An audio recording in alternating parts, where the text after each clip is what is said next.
Hello. Hello, আপনি কি সৌরভ বাবু বলছেন? আমাদের এখান থেকে লোনের অফার করা হচ্ছে, আপনি কি সেটা না না, নিতে চান? আমার লোনের এখন কোনো প্রয়োজন নেই। ধন্যবাদ ফোনটা করার জন্য। Thank you.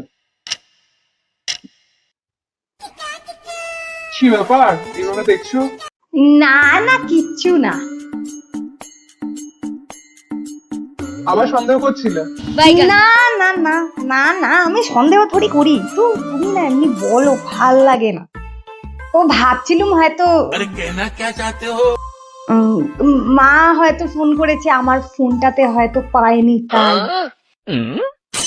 বাবা, তা বুঝি? তোমার মা তোমার ফোনে পাচ্ছে না তো আমাকে কেন ফোনটা করবে? হুম?